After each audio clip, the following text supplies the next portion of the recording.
गोपली को लगने लगा कि उसके माँ बाप ने उसकी ज़िंदगी तबाह कर दी है। उन्होंने न जाने क्या सोचकर इस कंगले परिवार में उसे ब्याहा था। वह तो बचपन से ही हसीन जिंदगी के ख्वाब देखती आई थी।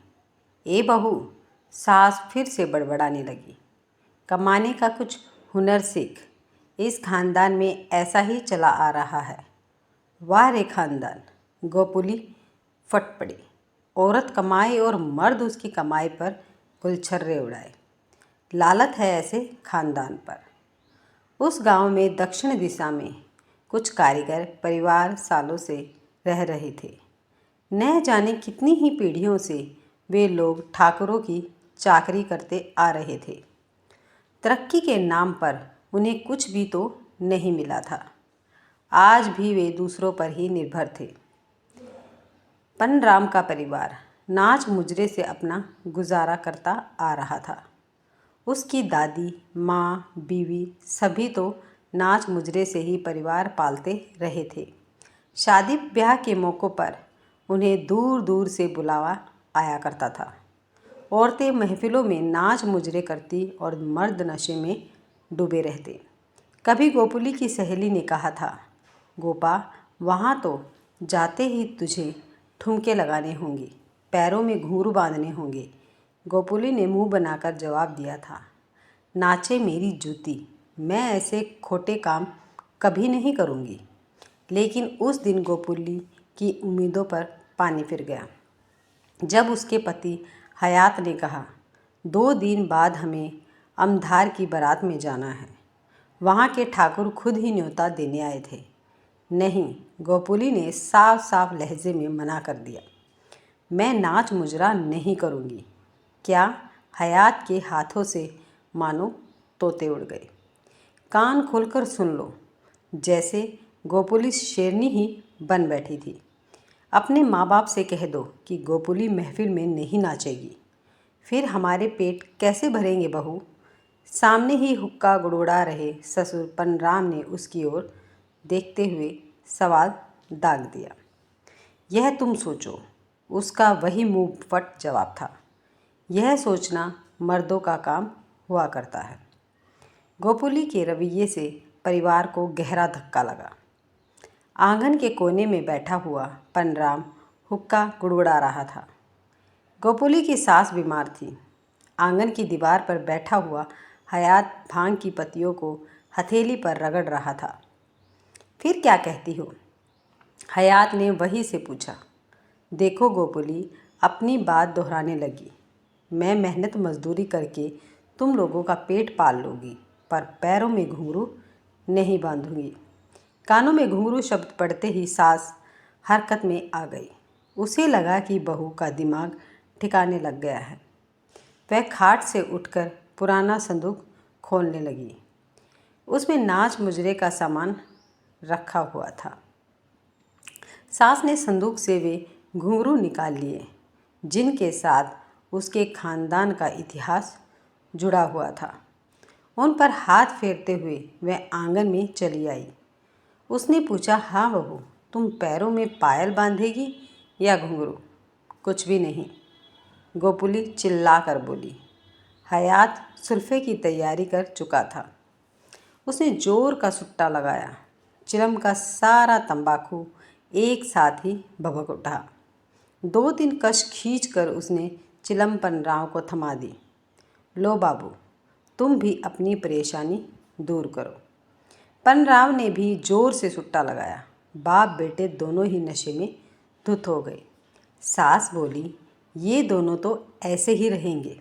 हाँ, गोपुली ने भी कहा, ये काम करने वाले आदमी नहीं हैं। सामने से अमधार के ठाकुर करण सिंह आते हुए दिखाई दिए। सास ने परेशान होकर कहा, ठाकुर साहब आ रहे हैं। उनसे क्या कहें? जैसे आ रहे हैं वैसे ही वापस चले जाएंगे, गोपुली ने जवाब दिया। लेकिन उनके बयाने का क्या होगा? जिसको दिया है वह लौटा देगा, गोपुली बोली। ठाकुर करण सिंह आए तो उन्होंने छूटते ही कहा, देखो पनराम, तुम लोग समय पर पहुंच जाना बारात में। नहीं, गोपुली ने बीच में ही कहा, हम लोग नहीं आएंगे। गोपुली की बात सुनकर ठाकुर साहब को अपने कानों पर यकीन ही नहीं हो रहा था। उन्होंने पनराम से पूछा, क्यों रे पनिया, मैं क्या सुन रहा हूँ? मालिक, न जाने कहाँ से यह मनहूस औरत हमारे परिवार में आ गई है। पनराम ठाकुर के लिए दरी बिछाते हुए बोला। ठाकुर दरी पर बैठ गए। वे गोपुली की नाप जोख करने लगे। गोपुली को उनका इस तरह देखना अच्छा नहीं लगा। वह क्यारियों में जाकर गड़गड़ाई नियाई करने लगे और सोचने लगी कि अगर उसके पास भी कुछ खेत होते तो कितना अच्छा होता। अमधार के ठाकुर बेरंग ही लौट गए। गोपुली सारे गांव में मशहूर होने लगी। जितने मुंह उतनी ही बातें। सास ने पूछा, क्यों री, नाचेगी नहीं तो खाएगी क्या? मेरे पास 2 हाथ हैं। गोपुली अपने हाथों को देखकर बोली, इन्हीं से कमाऊंगी, खाऊंगी और तुम सब का पेट भी भरूंगी। तीसरे दिन उस गांव में पटवारी आया। वह गोपुली के मायके का था, इसलिए वह गोपुली से भी मिलने चला आया। गोपुली ने उससे पूछा, क्यों बिसंदा, हमें सरकार की ओर से जमीन नहीं मिल सकती है क्या? उस पर तो हाड़ तोड़ मेहनत करनी होती है।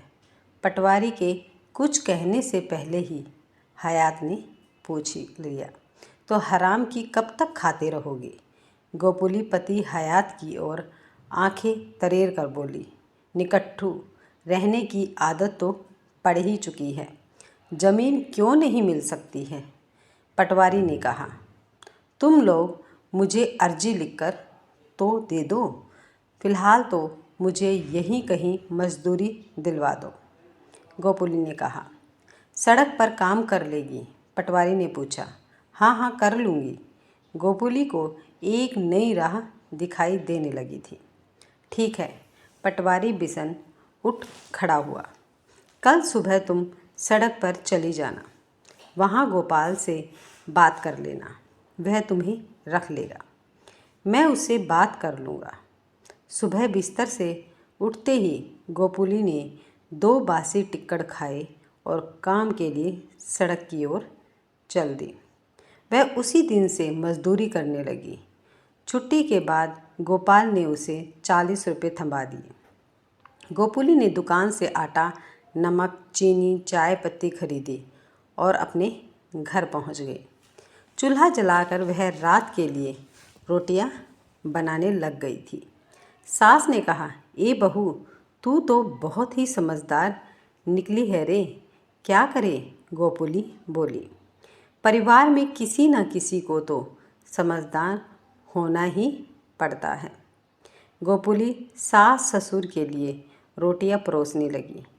उन्हें खिलाने के बाद वह खुद भी पति के साथ रोटियां खाने लगी।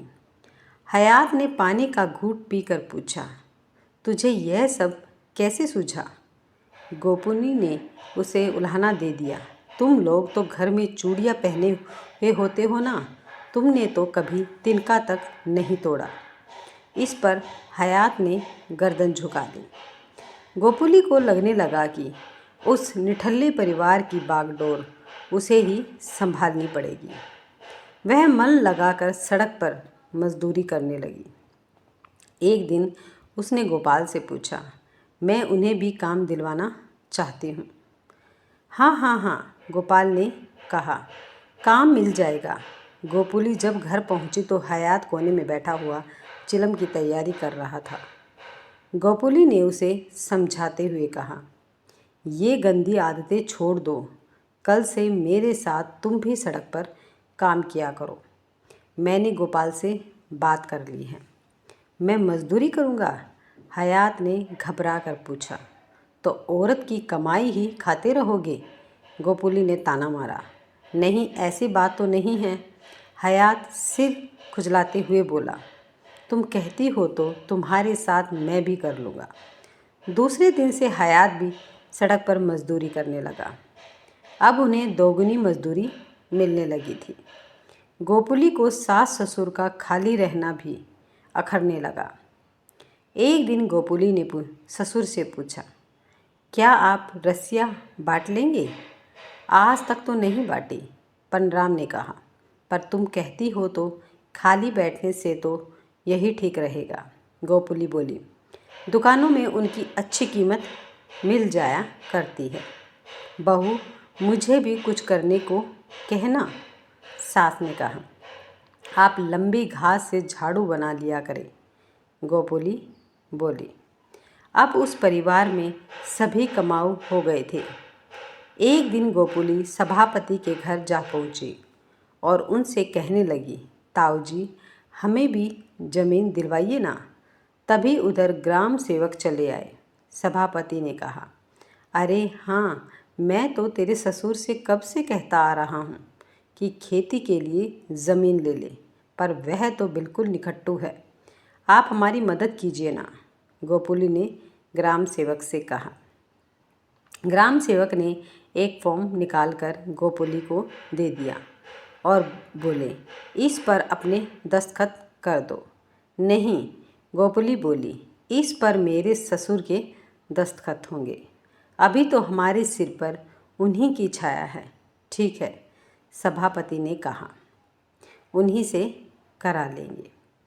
गोपुली खुशी खुशी उस फार्म को लेकर घर पहुंची और अपने ससुर से बोली, आप इस पर दस्तखत कर दें।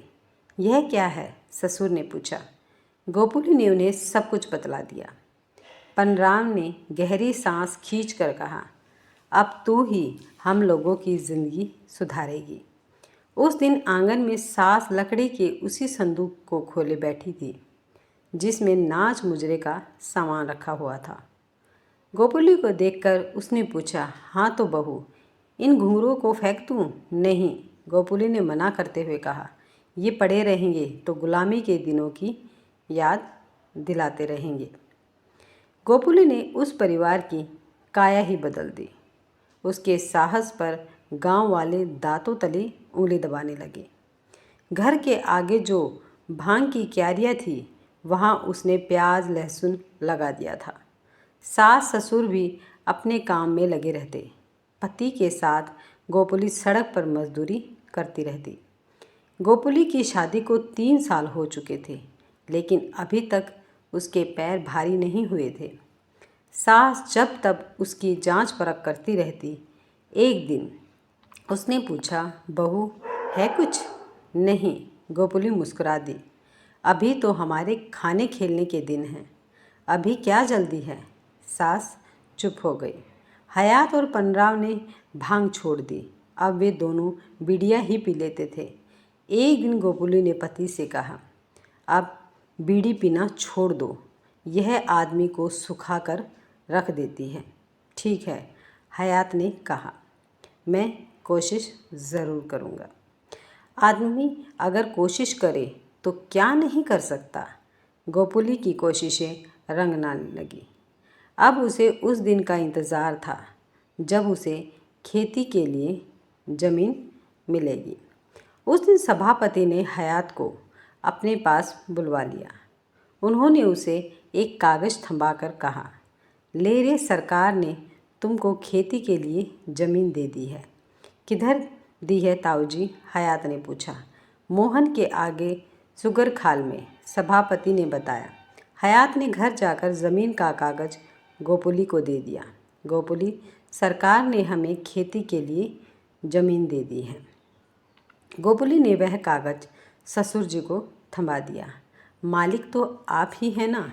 पनराम ने उस सरकारी कागज़ को सिर माथे लगाया और कहा, तुम जैसी बहू सभी को मिले। अगर आपको ये वीडियो पसंद आई है तो वीडियो को लाइक, शेयर और सब्सक्राइब करना ना भूलें।